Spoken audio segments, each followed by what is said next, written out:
I wanted to show you something real quick that I saw on the internet the other day. It was a news story about how employees at Whole Foods are being treated to the point where they started to cry and uh, abuse. Now, most people are thinking this is such overrated, over exaggerated, and even the people higher up will probably tell you it's over exaggerated and this stuff is the media and whatever it is. But it is true, and I'm going to show you why I know it's true. I'm going to take you on a tour of some of the grocery stores that I've worked at. I'm going to give you some horror stories um, that some of you probably knew about it because you've worked it. Some of you don't know about it, but you shop every day. And you don't know what goes on behind closed doors. But I'm about to tell you some of the things that I've been through over the last 26 years.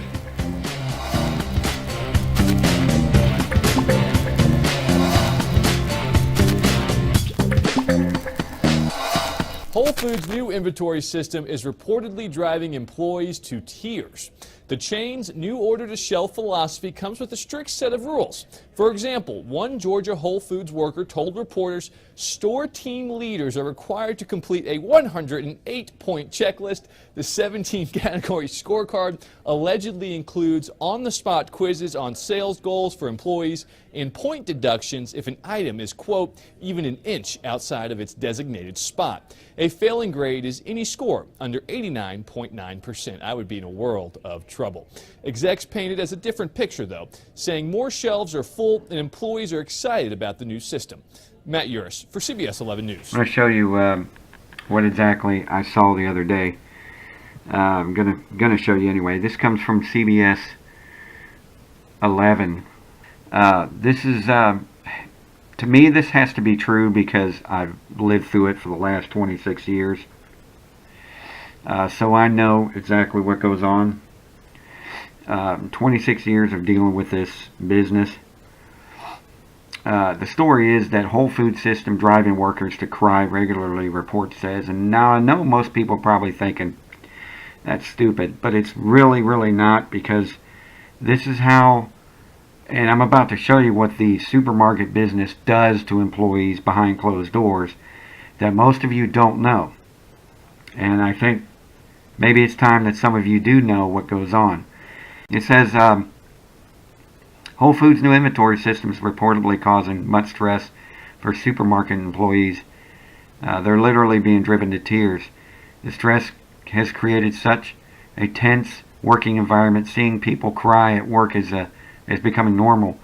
A supervisor at West Coast Whole Foods told Business Insider, I wake up in the middle of the night from nightmares about maps and inventory.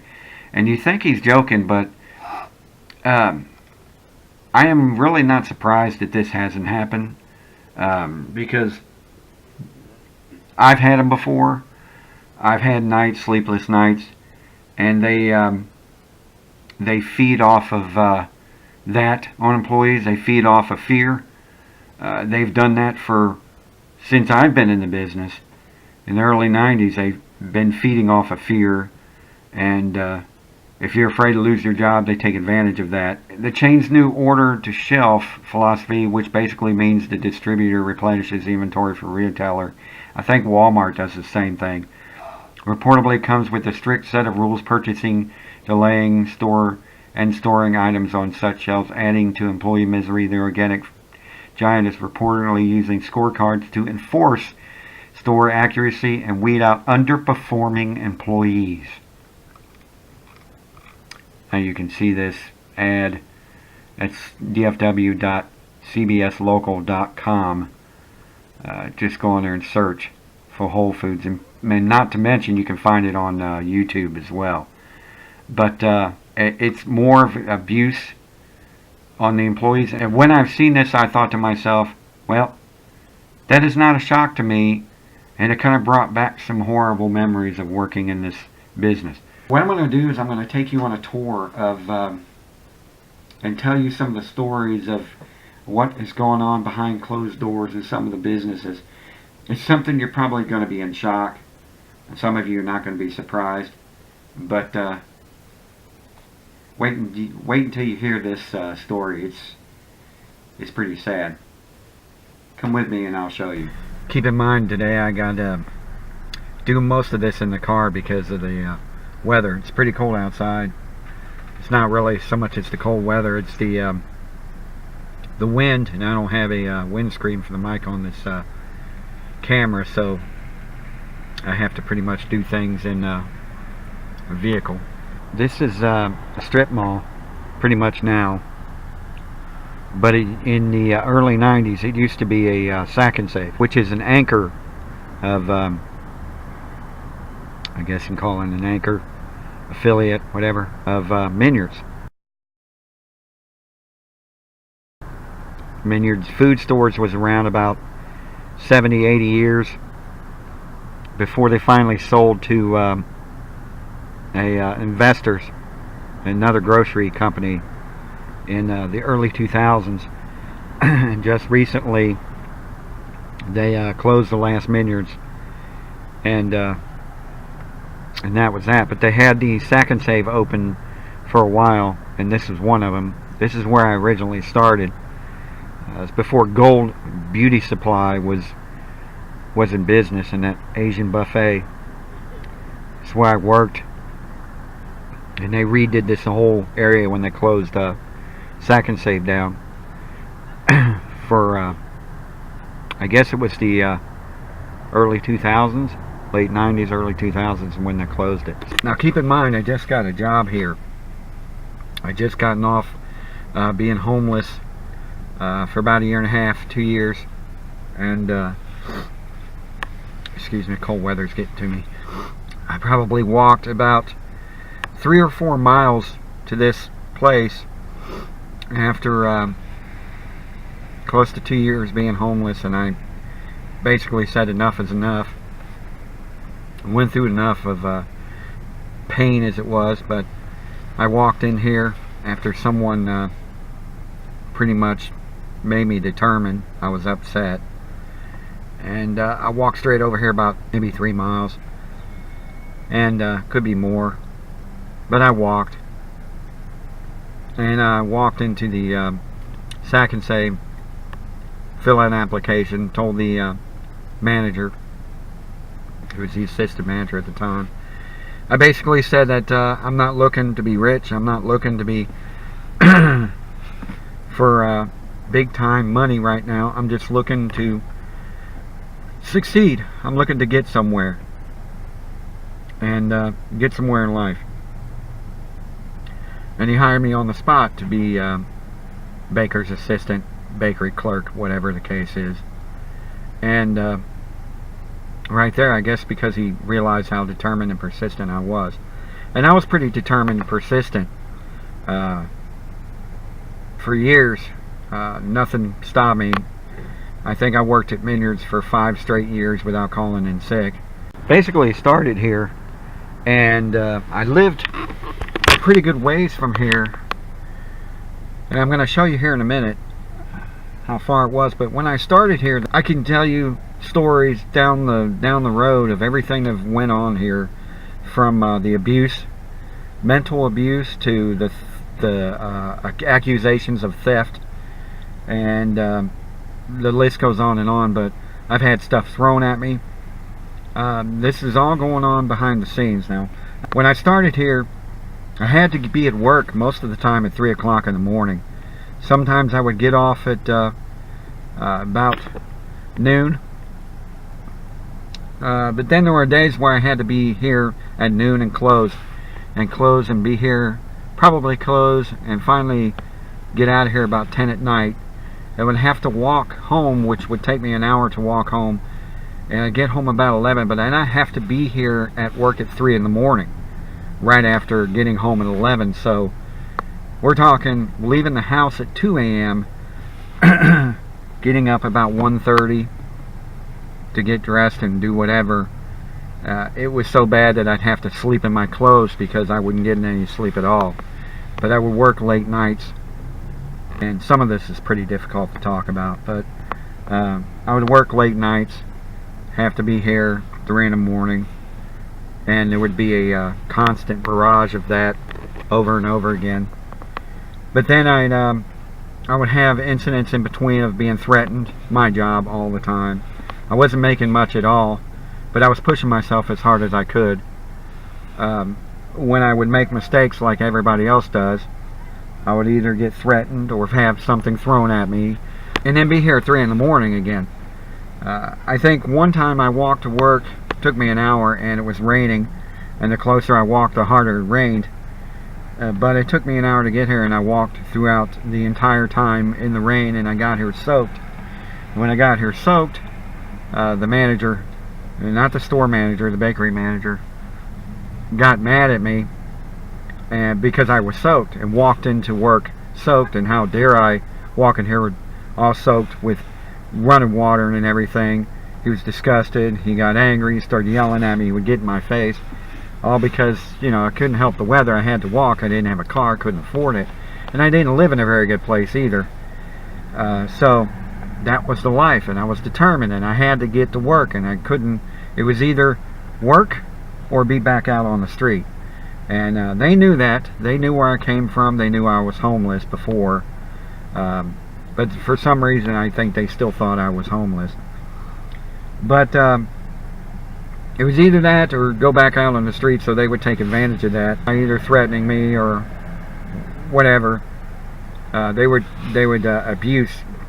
It was the abuse that was taken advantage of because they knew I didn't have a choice. So I think one of my worst times is I walked into the bakery, and from wall to wall on each side, when I came in at noon, I think at 2 o'clock or whatever, and the manager was already gone, he had written on the walls from one side to the other, all the way around the entire bakery from top to bottom, with a Sharpie, and said clean here, clean here, clean there, clean there.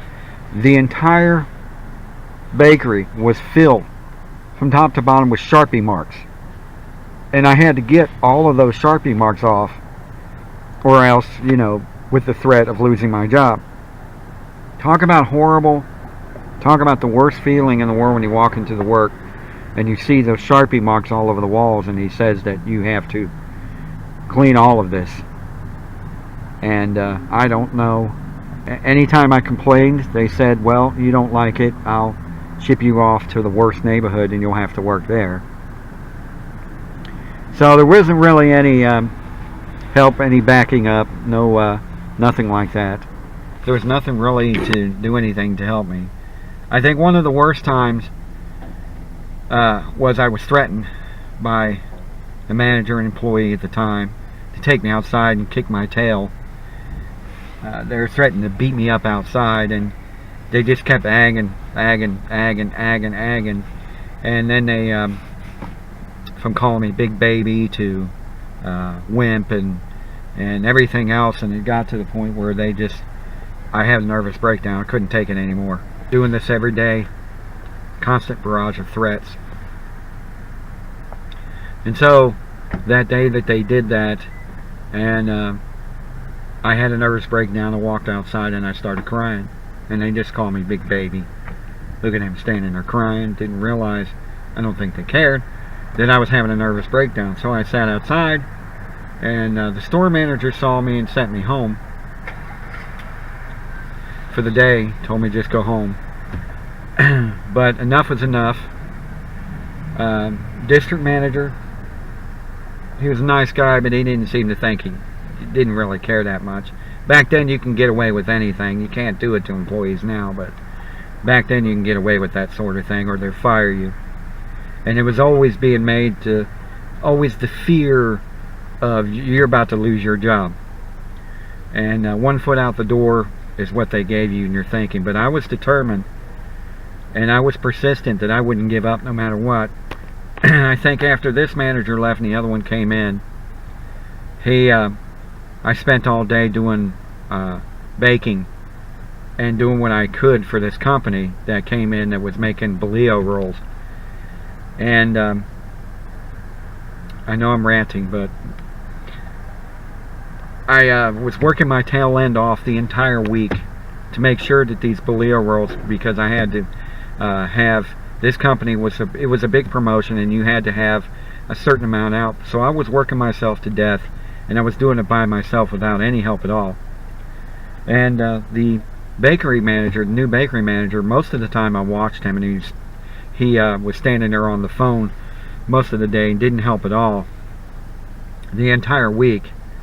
But at the end of the week, finally, when I succeeded and made sure the promotion went through, met the quota and everything, went above and beyond with determination, persistence, the owner of the company came in with one of the presidents of Vineyards, shook the manager's hand in front of me and said, "What a great job you've done all week. We appreciate all the hard work you do," and patted him on the back. They were shaking hands, doing all this in front of me. And he had the nerve to say, "Yeah, it was really, really hard," something along the line of that. "It was really, really hard for me, but I'm glad I got through it." Not once did he give me any credit. Not once did he point the finger at me and say, well, he did a bulk of the work. He took the credit for all of it, shook the hand, got an award in front of me, and he pretty much walked off. This guy was always screwing up, and he would always blame me for it. Then one day he went into the manager's office. We went into the manager's office upstairs, and he started crying, literally, to the store manager, saying that all he needed was just help. All he's asking for is just help. No one's helping him. He's got all this hard work to do. And I just looked at him like, are you serious? You know, the guy basically did nothing. And I thought, are you serious? And the store manager had the nerve to look at me and says, is there anything you have to say? And I'm thinking, how can you beat that acting? How can you possibly defeat that? So I turned and I said, nah, because they wouldn't have believed me anyway. I said, nah, I ain't got nothing to say. Well, he said that we'll make sure we're not going to wound up in this office again. I said, okay, whatever you say. And that was that. But as I was walking downstairs, I told the bakery manager, the new bakery manager, I don't care what you say and I don't care what you do. There is nothing you're ever going to do to make me quit. And you can bet on that. There was a whole lot of stuff that went on in this place for years. It was just, it was really, really sad. One thing I wanted to mention was kind of funny. It was a funny story. Well, not really funny, but speaking of what goes on behind closed doors, one of those managers here, the assistant managers, they just hired this one girl that was, I'm not going to give any names, but in case they're watching, but this is true. I was up in the break room one day. This goes on quite a bit, by the way. I was up in the break room, sitting there alone. I think it was on my lunch or something, and I noticed that when I go in the break room upstairs, I check the manager's office is up there. And usually when I go up there to have lunch, I make sure that the light is out. And when the light is out, I'll go have lunch upstairs in the break room. If it's on, I know the manager's there. I don't want him to see me. I don't want to deal with him. This is where the store manager was. I don't want to deal with it, so I wouldn't have lunch upstairs. But this day, I went up there and I checked, and the light was out through the window. So I'm assuming nobody's up there but me. So I was having lunch and sitting there, and all of a sudden the manager, one of the store managers, comes out of the office with a new girl, a new employee that they just hired probably a couple of weeks before. He comes out, he straightened up his clothes and everything, and I thought, okay, this is really weird. The light was out. I know the light was out when I came up here. Anyway, I just shook my head and went on and did what I was doing. But at the time I was a smoker. I came downstairs on my lunch. I was outside smoking, and this girl comes out, stands right next to me, and says, now, I don't want to show you what she did, but it was pretty much her body language. Something she did pretty much gave it away, the way she was acting. But she stood right next to me and said, I was just promoted to front-end manager. And I said, Okay. And I'm thinking, how did that happen so quick? You just started 2 weeks ago. But she said that she was just promoted, and she had this, she was doing something to not necessarily show me intentionally, but she was showing me that she was upstairs doing something in the office with the manager to get herself promoted. And you know, she was kind of laughing about it, and I thought, okay, well, congratulations. And I walked off. But it was the funniest thing, because I know something was going on behind them closed doors, but I didn't want to find out, and I sure didn't want to ask. So, or across the street is where Sack and Save is, and where I came from. But I'm going to show you how far I had to walk, because I got my mileage set to show everybody. This was an everyday course. I eventually got a car, but off and on it didn't work. So I'd say I worked at that Sack and Save for almost 5 years before I was transferred to a regular Minyards. Like I said, it was a you know, an affiliate of Minyards. Minyards was the main store, and they had these little anchors, and one of them was Sack and Save and Carnival before I was transferred. So we're right up on Town East Emporium. Across the street is the Town East Mall. I had to walk this route every day, 3 o'clock in the morning. I'd start out about 2. Walked in the cold, walked in the heat, walked in the rain, walked in storms, walked when I was sick. When I got off the street from being homeless, I had ulcers.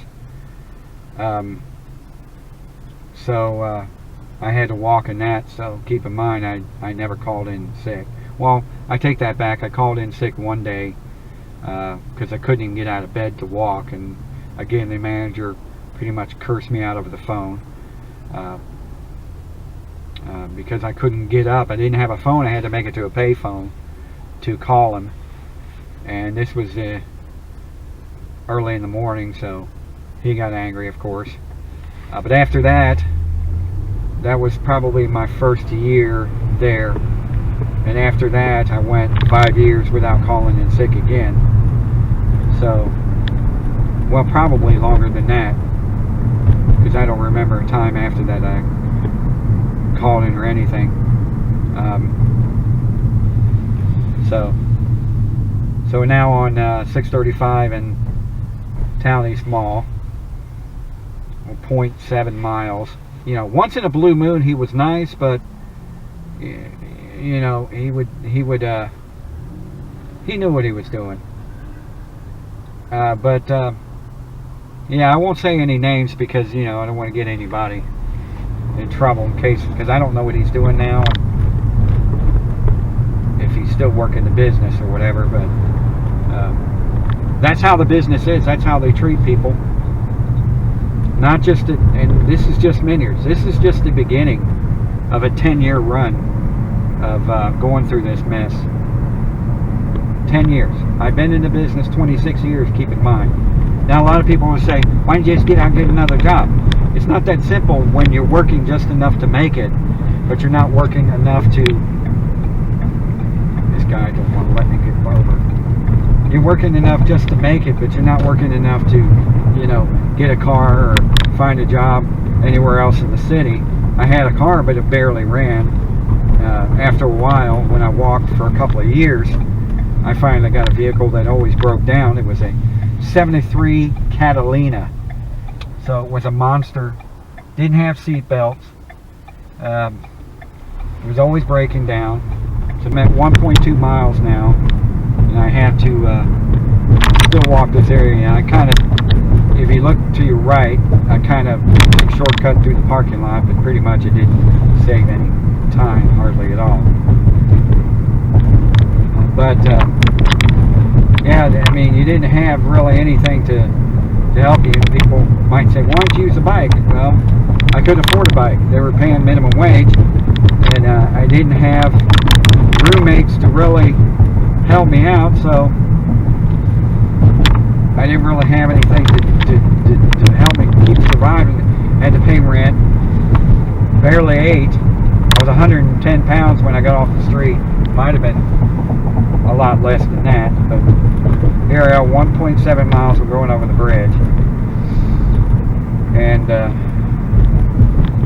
about to turn here. I had to go over the bridge and take a left. Would hop over the bridge and walk down this service road here. People ain't gonna like that I'm driving slow, but I don't care what they say. They don't like it, they don't have to be out today. But so 1.9 miles I am at now.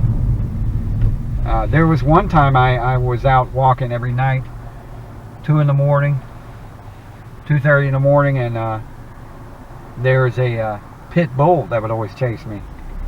And because a guy, and apparently these apartments over here, would always let his dog out without a leash in the middle of the night. I guess he assumed nobody was going to be out there walking. It's not the best neighborhood either. Gus Thomason, sorry. There's Townies and Gus Thomason. But I'm at 2 miles exactly. But he would let his pit bull out, and one time I threw a rock at him, hit him in the head, and just made him more mad. So I would start walking. I would run across the freeway and jump the wall and go on the other side of the highway to walk to work. Didn't really help much, but it saved me from the dogs that would chase me in the middle of the night. You tend to see the weirdest things at night too, as you're walking to work. You had to worry about, constant worry of, because it's not the greatest neighborhood, constant worry of people attacking you or robbing you or whatever. So I really didn't carry any money on me, didn't have any anyway. But anyway, just passing up the apartments where the pit bull was, and the apartment was so bad that it had to have been torn down because it was black mold. You would literally open up the sinks underneath, the cabinets of the sinks, and there'd be black mold under the sinks. It was roach infested. It was roach infested, mold infested. It was one of the worst apartments I've ever seen in my life. And here's where it used to be before they tore it down years ago. 3 miles exactly. So I had to walk 3 miles every day. 3 miles to work, 3 miles back. I figure it's about 3 miles. And yeah, 3 miles. So this is where I was transferred to.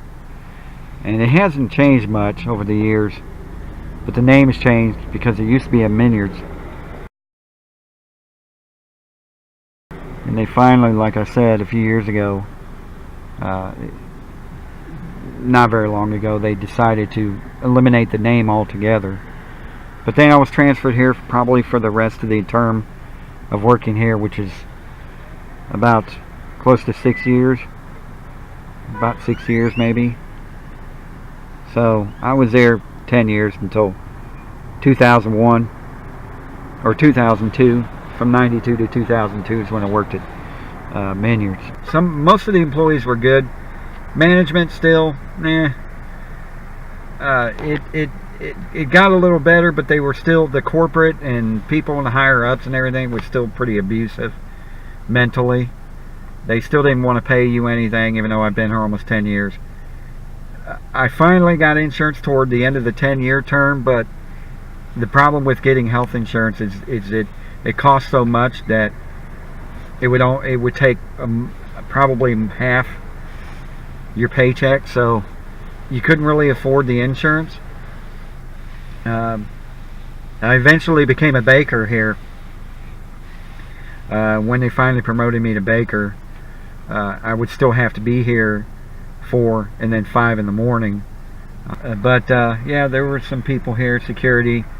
These officers would work here that was had a second job as security here, and they were pretty nice. They were good people. Some of the customers that came in here were good people. It's not the greatest neighborhood, but they were good people. Some of the employees were good people, but the management still wasn't the best. I've gotten screamed at one time because I caught a shoplifter, and he yelled at me for telling on everybody. Basically, I was always catching shoplifters, so they jumped on my case about it because they didn't want to get anybody into trouble, and they were paranoid. So I told them, I said, next person that steals something, I'm just going to let them go. But I was catching probably 2 or 3 a week because it's not the best neighborhood. Mostly it was teenagers and things like that. But corporate wasn't treating people right. They were still coming in here and talking down to you and making threats to you and stuff like that. I think the more I asked for a raise, the less they would give. They would give a nickel or dime, but that was pretty much it. But I was getting more and more angry working here because they wouldn't help the employees. They wouldn't care about the employees. They wouldn't do anything for them. And it's like that at every grocery business, so I found out after leaving this one. But yeah, after I left here, it didn't change. It was the same scenario, just different place. But I think the more I worked here, the more I got angry, the more I got tired of working here, the more I was getting frustrated because I wasn't getting anywhere. I wasn't getting promoted anywhere. No one would, I was just left and forgotten about in a corner. And by the way, the manager that I told that I don't care what he does, I don't care how he does it, I'm never going to quit, never going to give up, so you can try and make me quit, it's never going to work. Got angry. You know, the guy that was lazy, he wound up becoming an assistant district manager. Go figure, huh? Why the people that worked and determined and busted their tail got nothing. The district managers, the people that were lazy and didn't do their job, were the ones getting promoted. And it's like that everywhere, and it's like that here, so it didn't change. But keep in mind, when you walk around most of your grocery stores, you're going to see your management and people working. You're going to see people with a sad look on their face. Those are the ones that are not being treated fairly.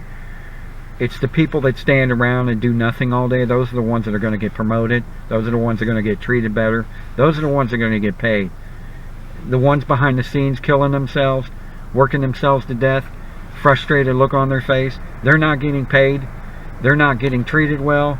They're not being... and I've been in this 26 years, and I see how they treat the customers. I see how they lie to customers. I see how they lie to employees. And things they do behind the scenes. Some places rechange dates, which some companies have policies against it, but some of them will sneak over and change the dates on some things so they won't have to take them off the shelves. But I've seen people steal. I've seen people lie. I've seen people cheat. I've seen other employees sleeping around with other employees. I've seen management sleeping around with other employees. Well, I haven't seen it personally, but I know. So yeah, it got to the point where I got fed up with it. And then one night, doing the same thing that I did here, did there, working 10 at night, have to be at work at 5 in the morning, constantly doing that, off and on. One of the managers got mad at me because I just worked from 3 in the morning, or just got off at 10 at night, and had to be at work at 5 in the morning. I came in at 5 in the morning. When I got off at 2 in the afternoon, he got mad at me because I wouldn't stay and do a double shift after, you know, almost falling asleep behind the wheel and then killing me. He got mad at me because I wouldn't do a double shift when I just pretty much did one. Yeah, I finally moved to Quinlan, which is pretty far away from here. But my car broke down. I definitely can't walk from there. It's about 30 miles away. Car broke down. Finally called in after years of not calling in. Said I can't come to work because I don't have a ride. Well, the manager, after years of not calling in, store manager said, well, we need to talk about your job. Talk about my job. I'm a baker that busts my tail in every day. I'm the one that pushes myself beyond the limits. worked injured, worked sick, worked throwing up, worked with a concussion, and all that. Tells me that we need to talk about my job because I called him because my car broke down. So then it started to go downhill from there. So one day, I'm going to show you here in a minute, I was working and I go to lunch. As I'm turning the corner down here, and I'll show you where it is, I get hit head on by a pickup truck. And totaled my car completely. But I hit my head on the steering wheel, and it was a pretty bad accident for me. Yeah, I was driving down this road, and it was raining, drizzling pretty hard.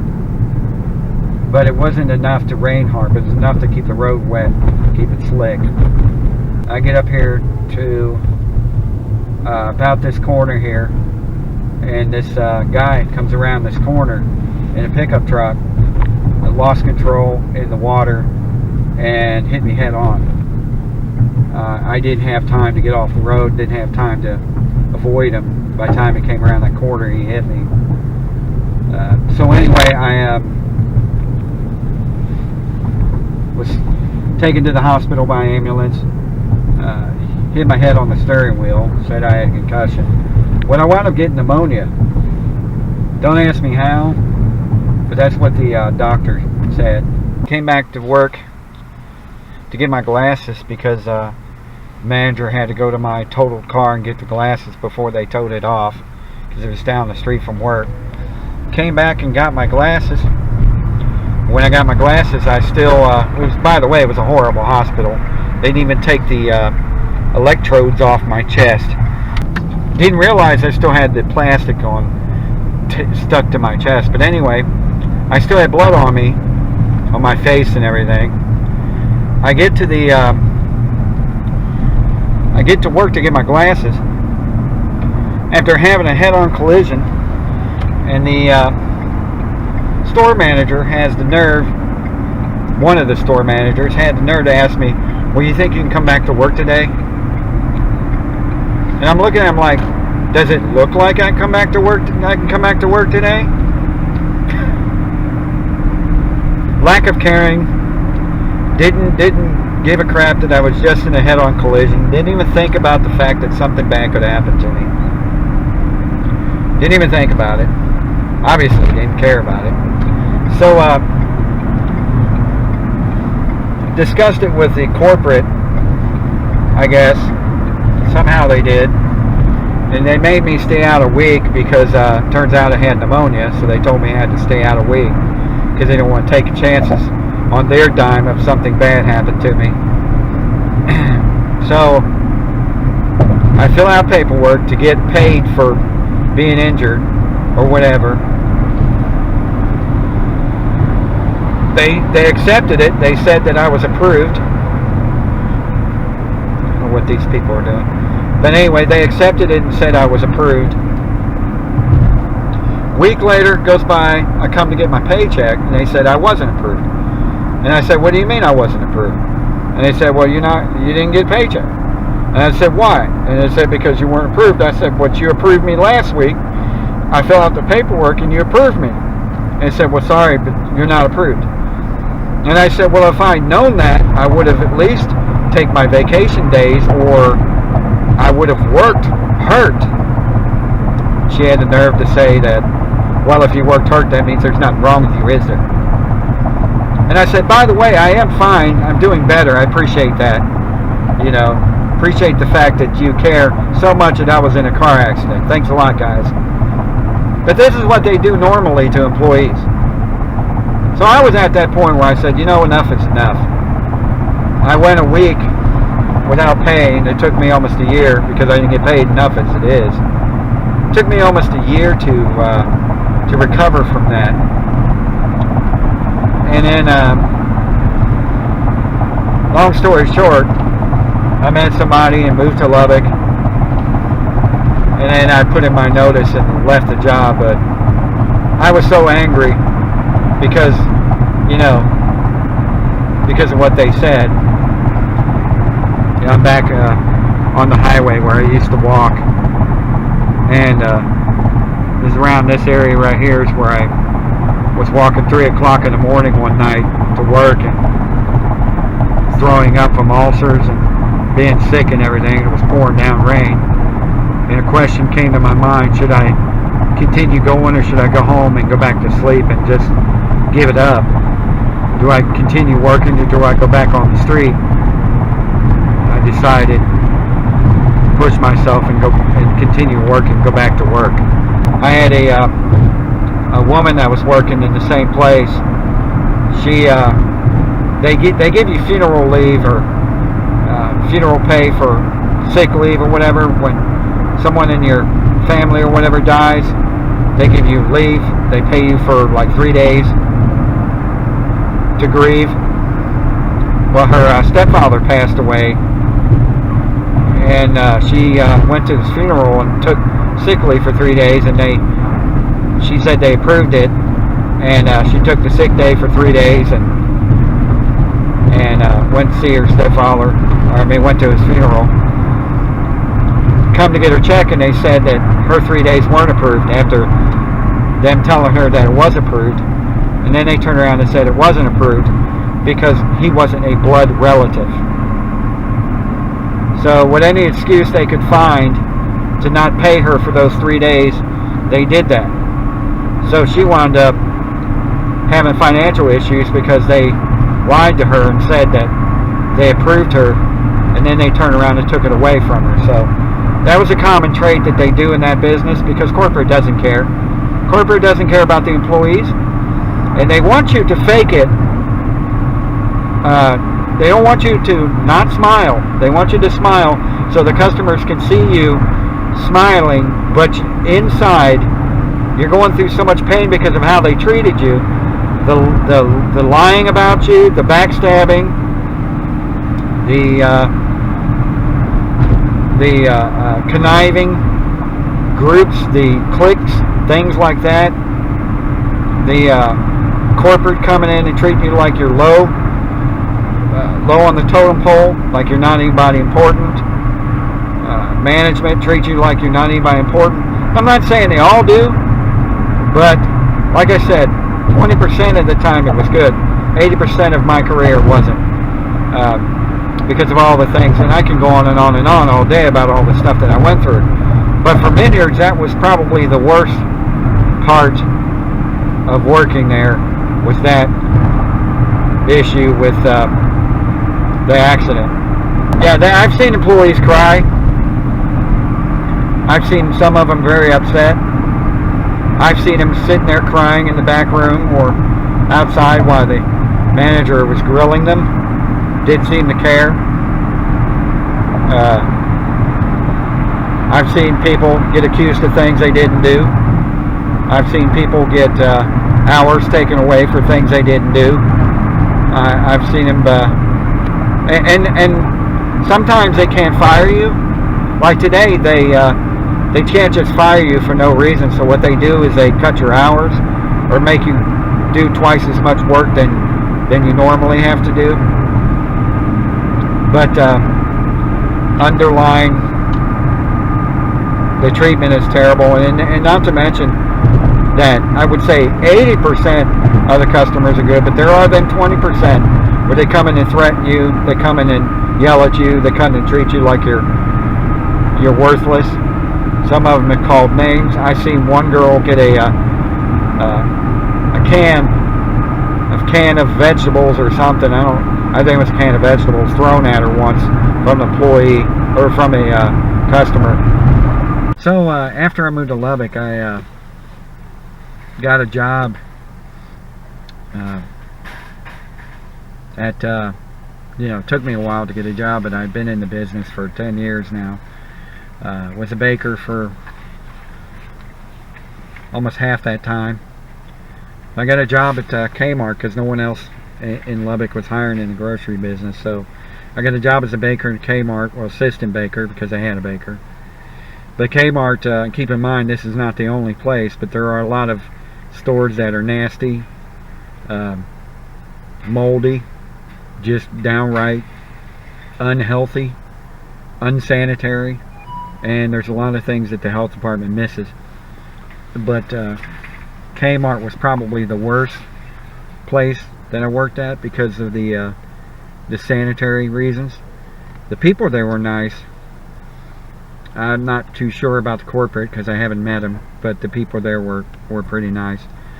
But the sanitary conditions were terrible.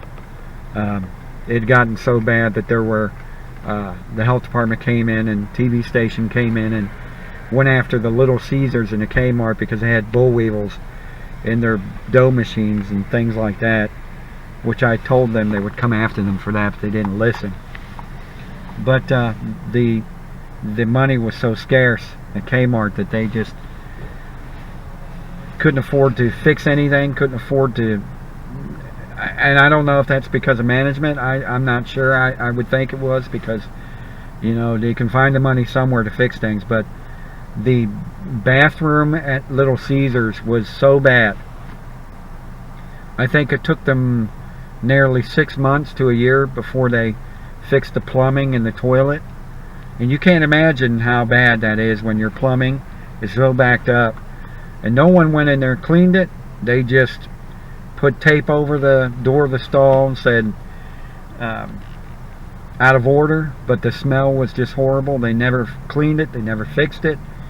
They tried to get me to do it, which I refused to because I was afraid that you know, the conditions would make me very, very ill because it became very, very toxic.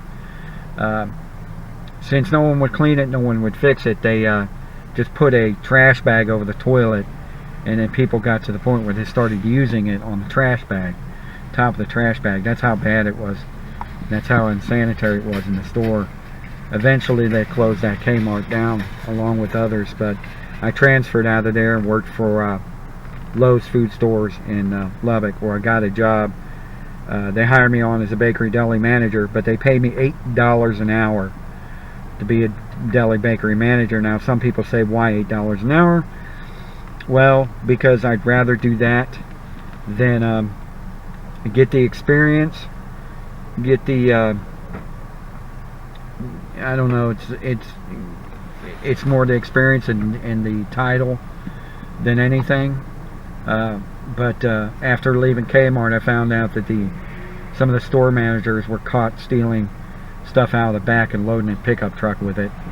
And doesn't surprise me because one day I during Thanksgiving, 2 pallets of pies, pumpkin pies, came in, and the store manager told me to sign for it. And I asked the truck driver, said, where did these come from? And he said, I don't know.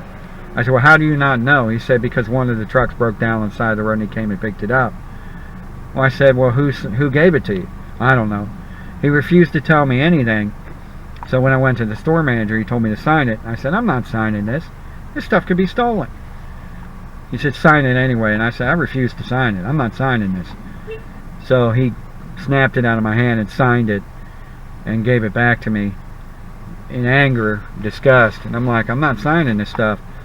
Well, it turns out that him and a few other managers were caught loading the back of the pickup trucks with stolen stuff like Xboxes and DVD players and things like that. So they were caught, allegedly.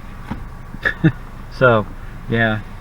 But anyway, I worked there a year and a half at Lowe's before I didn't get a raise at all. Wouldn't pay me any more than what I got. But $8 an hour ought to tell you how some of these people just do not get paid to do what they do and the stuff that they go through. So when I moved back to, you know, finally and all that, I moved back to Dallas. I got a job here at this Kroger's, and worked graveyard shift as a baker and everything.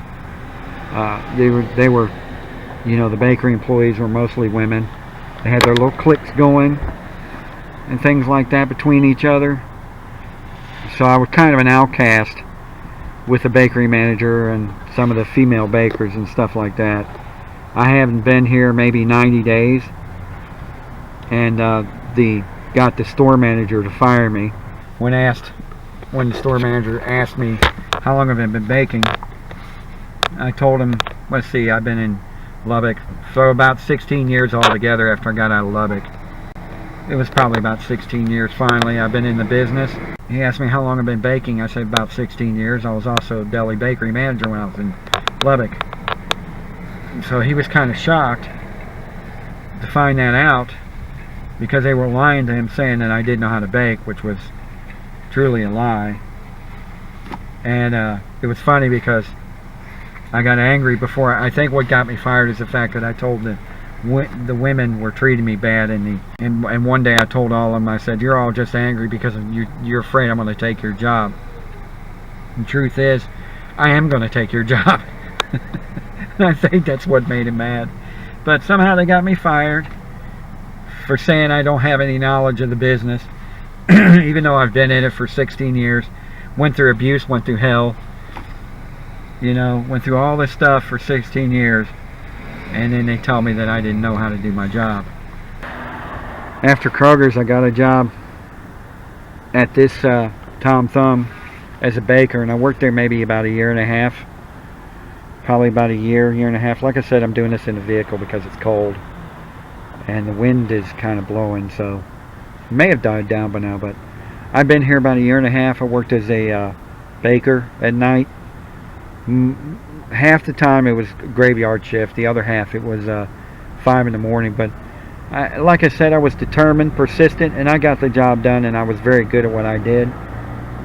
Over the years I was very good at what I did, and like I said, I made Kroger's look bad. One day we had a meeting between all the departments, and the store manager said that he's a little tired of the tables being completely empty. And it came down, or almost empty, and it came down from corporate, that if we didn't start keeping those tables filled, then someone was going to lose our job. So basically it was the threat of losing our job if we didn't fix the problem. I took it to heart, made sure I did my job. About a year in, we changed bakery managers. And about a year in is when he passed the rule and said that if those tables are empty, then somebody's going to lose their job. So there was the threat again, the constant threat of you're about to lose your job. The manager was pretty harsh, pretty tough. Store manager wasn't the nicest guy around, but he was pretty tough at what he did. And I've warned them several times about the bakery manager, about how harsh the bakery manager was and how she treated people like crap. But it went ignored. Of course, from the store manager, that was common because he was kind of cruel himself. I know one particular time a guy was working part-time here while he went to college. And he was working here to get through college. And he asked the manager, is it possible to him to get, what can he do to get more hours so he can make more money while he was going to school? And the manager told him, quit school.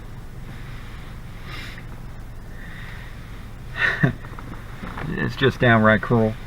But anyway, after telling him several times about the warning about the manager, the store manager, or the bakery manager here, I was off for 2 straight days. And keep in mind, those 2 straight days are usually during the week. A lot of times you don't get the weekends off. I know that after I worked here and got a job somewhere else, that's the first thing the manager said when he hired me is be prepared to lose your weekends. And you don't get to see your family as much as you want to, because what they feel what's more important is the job and not your family, and they treat you as such. And so I was off for 2 days, and the bakery manager was supposed to keep the tables filled while I was off. Keep a backup of rolls on the rack, whatever it is, to keep the tables filled. So this won't happen. After 2 days of being off, I come in and the tables are almost empty. I'm thinking, what the hell?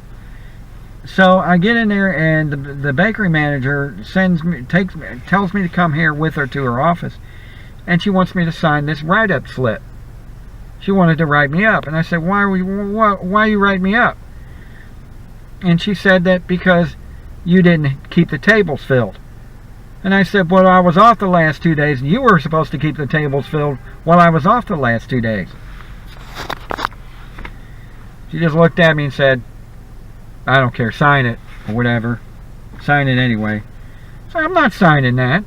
I'm not going to sign something that was your fault and you get in trouble for, and you want me to cover for you by me getting written up. That's typical of how the business is. So I said, no, not doing it. I said, that's enough. Enough is enough. So I walked out of Tom Thumb. I said, I'm not coming back. I said, it's it. I was chased in the parking lot by some of the store assistant managers, and they had the nerve to say I was walking out on the family. And I said, well, you know, I've told you for the last such and such time that this bakery manager was horrible, and the way she was treating me. Enough is enough. And they just ignored it. So we went through a constant battle about that. I called corporate. Corporate eventually said, okay, we'll take him back. We'll just transfer him to another store. And when they transferred me to another store, out of punishment, they cut my hours down to half and took away my baker's title. When I asked why you did that, they said, because you quit. And I said, but it wasn't my fault. You people didn't listen to me when I asked. So, you know, they said, we don't care. Didn't want to do anything to help me, like always. So I just said, you know, nah, I'm not coming back. I'll go somewhere else and get a job. Went to broadcasting school for a year, and that's that. And couldn't get a job in radio, so guess what? Had to go back to the grocery business. You know, after almost 20 years in the business, you know, you get to the point where you say enough is enough. I can't take this anymore. I can't take the constant treatment of, you know, the lowering, the demeaning, the treatment of, you know, you're not very important. We can replace you with a 16-year-old, which, you know, no one can be as good as you, because you've been in it so long. You should be treated as such. You should be, you know, you should have they should have the goal to compensate you for your experience in the business. And it seems like the more they hire you, the longer you've been in it, the more they hire you, the less they want to pay you, because they basically think they can get something for nothing because they can hire a 16-year-old to do your job. Well, it isn't the case. Always the case, because a lot of times you're hiring inexperienced people. You got to train. It costs money to train these people. You're talking money for damages and all the mistakes that they make and everything that goes on with it. Think about it. If somebody's been in the business for almost 20 years, they've been a baker, they've been a manager of a bakery and a deli, you know, have deli experience, have bakery experience, have grocery store experience, inventory experience, you name it, and you think you can hire a 16-year-old to do that overnight, or somebody that doesn't have experience to do that overnight for the same price or less, then you got to be crazy. Because they're not going to know as much as you, and to see the immaculate people that work in this business, and they all leave one by one, little by little. All the people that have been in it for years, all the people that have the experience, all the people that have the determination, the willpower, the power, the fact that they never give up, they always work sick, they do whatever it takes to be there, and then they disappear one by one, little by little, because you think that you can hire somebody that has, for less money, has little experience, that can do the same job, walk around your store, because you can see the damage it's done, because you start seeing less work being done, the cleanliness gets worse, the customer service is crap, they don't treat the customers well, they're no longer friendly to the people that live in the neighborhood. They don't really care who you are. They're too busy spending time on their cell phone. They just play around and they don't focus on what needs to be done. And they're not all like that, but the majority of them are. So you know, it's something that needs to be looked at. But the constant treatment, the main focus is the constant treatment on other employees. That's just something that's got to stop. You may think that, well, we don't call people names anymore, but you do things in other ways to abuse people mentally and make them feel like they're less of a person, unappreciated by basically how you pay them, taking away their raise, taking away their hours, the way you talk down to them, things like that. These people have families. These people have been doing your job, doing more than your job for years. And to say that they're not important and we'll just find somebody else, no big deal. Seeing something like what I saw in the news with Whole Foods, it's not a surprise to me. It's not a surprise that the stress level is just outrageous, and that's one of the reasons why I got diabetes, by the way. It's the stress level was just overwhelming. The doctor said it was the stress, along with other things, but mainly the stress that caused it. And I've heard of people in this business that have passed away from heart attacks, passed away from cancer. The list goes on and on and on. So the stress level is just unbearable, and the anger issues. People just get very angry, and it shows. It shows, and there's nothing you can do. You can tell people all day long, don't act like that, because customers will see it. Well, maybe if you stop treating people like that, the customers will see a better attitude. And finally, this is where I last worked for 7 years. Started out well, but then it turned into the same thing. Keep in mind, like I said, people are not that bad. Most of the people are okay. It's not an issue of that. It's more of the higher ups in corporate where things just gotten pretty sad, pretty bad. And seeing that news report about making people cry and the way they're being treated, overworked and underpaid is true, because they do a lot of that. They expect a whole lot for basically next to nothing. Benefits don't really give you a whole lot. I mean, well, some benefits are good, but it takes a lot of your check. So, but for the most part, like this Berkshire's here, the people were fine. Had immaculate employees. Every department had people that went above and beyond. When corporate changed and the owner took over, or whoever, it started to roll downhill for the employees. The higher ups started to lose their jobs in the corporate office, and they started changing people out, forcing them into retirement. It's funny that they keep saying over and over again in the last couple of years that people were retiring, when I think they were threatened to retire or get fired. But it's the same scenario. Do what you're told or lose your job. It's more of the feeling, do what you're told or lose your job. I can understand if people are not doing their job, then it's time to say bye-bye. But to make a person feel like that all the time is outrageous. It's unfair. It's just wrong to take away morale and destroy people like that. And after a while, one by one, this business, like the other ones, started to lose their good employees, and they started to keep just hire whoever for whatever cheap money they can get out of them. But then they started to lose a customer base.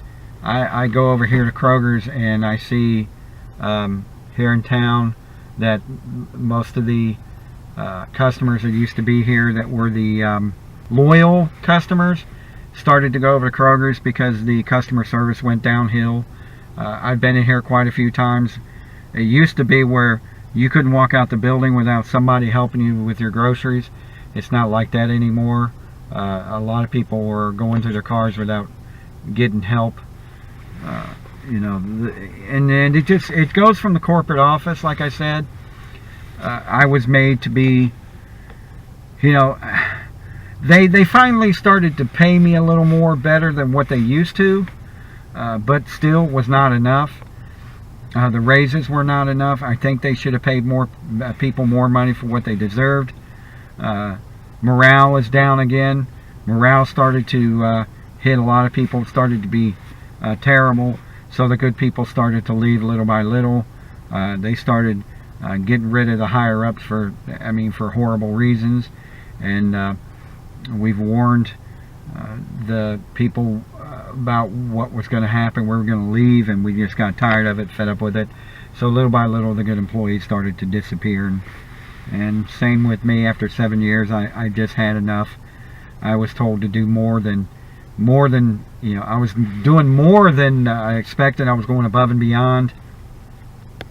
And I think what I got out of it is this jacket for going above and beyond. But other than that, it wasn't. I'd rather would have had it financially than just the jacket. But above and beyond was not good enough. You know, after working my tail end off and doing that, I was told that step it up after doing a lot of other people's jobs. You know, doing the work for 2 or 3 people, and then I was told that maybe I have to step it up, and I said, well, enough is enough. I've had it. I can't do this business anymore, so I've gotten out of it. But the treatment didn't change. I've seen the same thing out of the corporate office here that I've seen in Minyards in the 90s and in the late 90s and things like that. I've seen the same thing starting to happen. Besides the insults and the belittling and the mental abuse, the corporate pretty much started to act the same way. Your opinion was not important. They made a front that made it look like your opinion was important, but then when they asked you and you said what was going on, they just didn't listen. So I gave them more than enough time to hear me, but they didn't want to hear me, so I just said enough is enough. And I moved on from that, and I've gotten other positions. I've opened a radio station at home.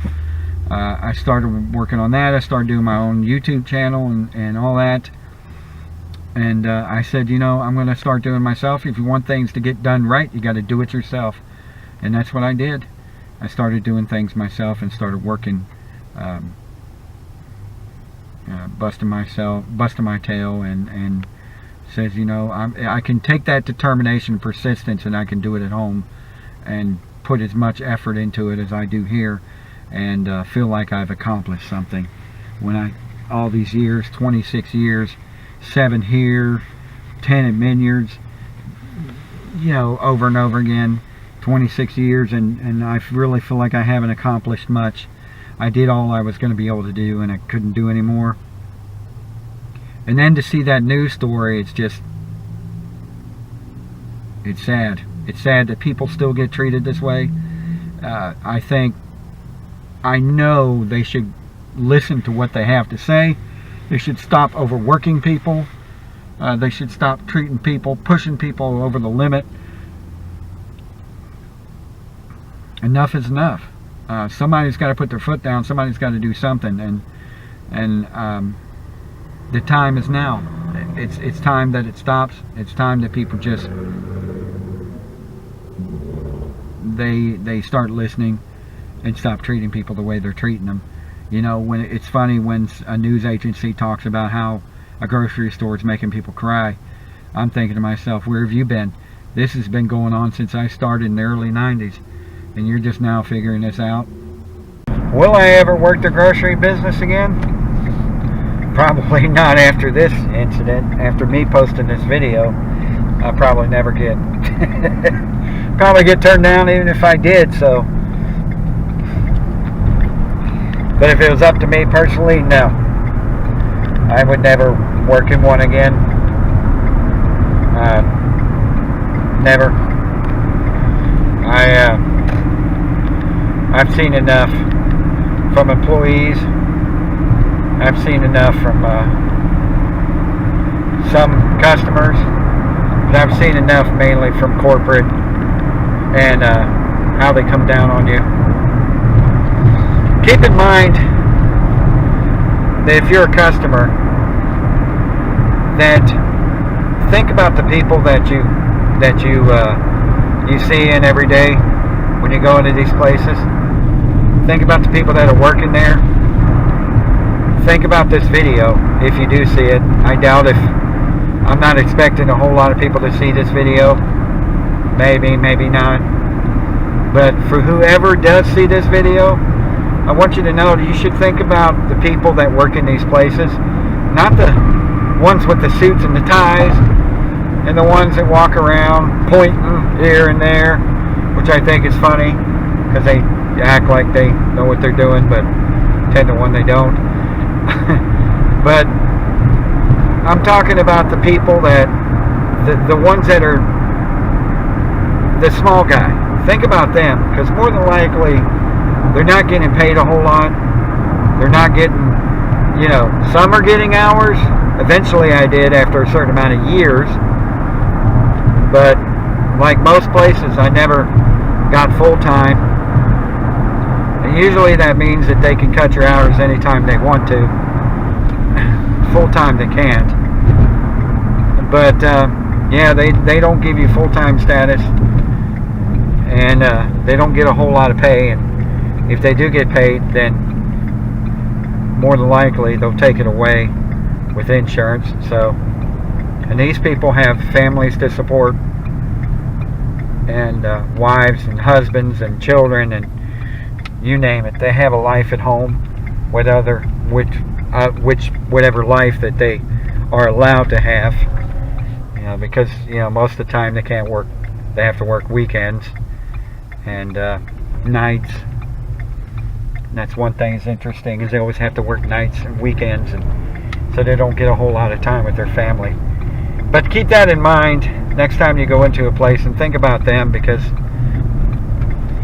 more than likely if they got a frown on their face, I guarantee it's probably not you, and it's probably not the customers that walked in there. It's definitely not the fact that they got to help you. Somewhere along the line, it's probably the life that they live there in that store, which I wouldn't say it's much. I wish that they would give people more of a chance and opportunity. They say they do, but they really don't.